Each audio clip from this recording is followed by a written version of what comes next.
Welcome to our U.S. briefing program. Today, we dive into the escalating trade tensions as China plans to challenge U.S. tariffs at the WTO, marking a significant moment in international trade relations. The Chinese Ministry of Commerce is not taking this lying down, emphasizing the need for cooperation over conflict. In other news, President Trump has unleashed a storm of tariffs on imports from Canada and Mexico, raising concerns of a looming trade war. With a 25% tariff on Canadian and Mexican goods and a 10% tariff on Chinese products, the economic implications could be massive, affecting consumers and businesses alike. And let's not forget Canada's response. Prime Minister Trudeau has announced retaliatory tariffs of 25% on a whopping $155 billion Canadian dollar worth of American goods. This move is set to strain Canada-US relations further as businesses brace for the economic fallout. Please stay tuned for more detailed coverage. South China Morning Post. In response to the United States imposing a 10% tariff on Chinese goods, China's Ministry of Commerce announced plans to file a claim with the World Trade Organization, WTO, and take necessary countermeasures to protect its interests. The ministry criticized the unilateral tariff hikes as violations of WTO rules, asserting that such actions disrupt normal economic and trade cooperation between China and the U.S. The Chinese government emphasized its commitment to combating the illegal production of fentanyl, highlighting its stringent anti-narcotics policies, and urged the U.S. to address its domestic issues without resorting to tariffs. The Foreign Ministry expressed a desire to maintain progress in bilateral anti-drug cooperation and promote stable relations between the two nations.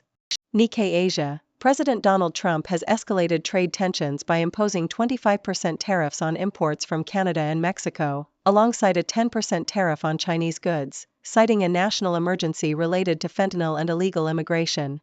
This decision, made after a lengthy golf outing, raised concerns among economists about the potential for a new trade war that could hinder global growth and increase inflation.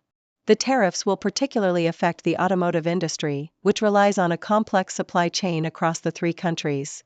Immediate retaliatory threats from Canada and Mexico followed the announcement, with officials in both countries vowing to impose their own tariffs. Industry leaders warned that the tariffs could lead to increased costs for consumers and disrupt trade relationships, with calls for a collaborative approach to address the issues at hand. South China Morning Post. In retaliation to Trump's tariffs, Canadian Prime Minister Justin Trudeau announced that Canada would impose 25% tariffs on $106.5 billion worth of American goods, marking a significant escalation in trade hostilities. Trudeau characterized the U.S. tariffs as a betrayal of the long-standing relationship between the two nations and urged Canadians to support local products. The initial wave of tariffs would target $30 billion worth of U.S. goods, with further measures planned in the coming weeks. Provincial leaders echoed Trudeau's sentiments, expressing outrage and implementing measures to prioritize Canadian products.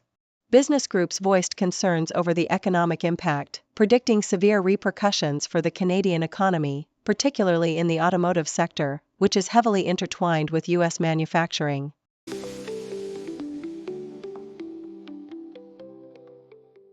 Australian Broadcasting Corporation reports that Victorian Premier Jacinta Allen made a pointed remark towards US President Donald Trump during the 30th anniversary of the Midsumma Pride March in Melbourne.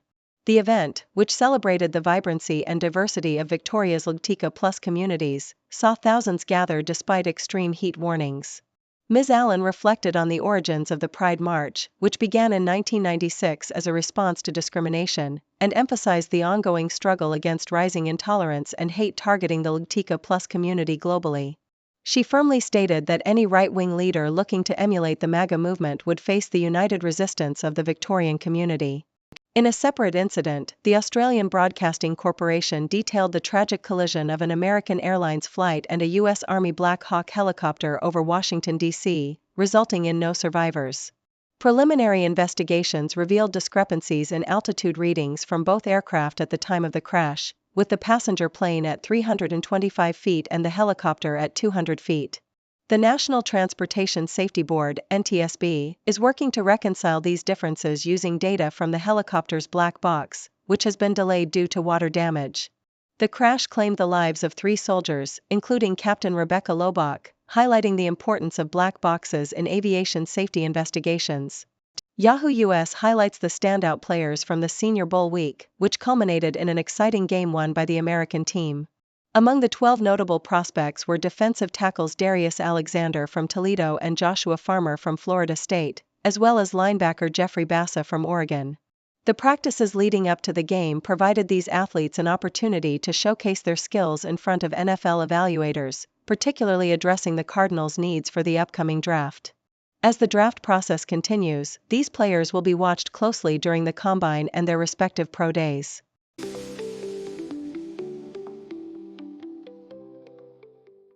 CNN reports that President Donald Trump has initiated significant tariffs on imports from Canada, Mexico, and China, citing a national emergency related to fentanyl and immigration. The tariffs include a 25% duty on most imports from Mexico and a 10% tariff on Chinese goods, with economists warning that these measures could lead to increased prices for American consumers and disrupt supply chains. The U.S. imports a substantial amount of essential goods from these countries, including food, fuel, automobiles, and electronics. For instance, Mexico is the largest supplier of fruits and vegetables to the U.S., and Canada is a major source of oil and gas. The potential price hikes could particularly affect grocery bills, as retailers may pass on the increased costs to consumers. Additionally, the auto industry is bracing for challenges as tariffs could erase cost savings from lower wage labor in Mexico and Canada, while the construction sector could face higher costs for essential materials, exacerbating the housing affordability crisis. South China Morning Post highlights the impact of U.S. tariffs on the Chinese golf cart industry, revealing that the Department of Commerce has imposed preliminary anti-dumping duties of up to 478.09% on low-speed personal transport vehicles from China.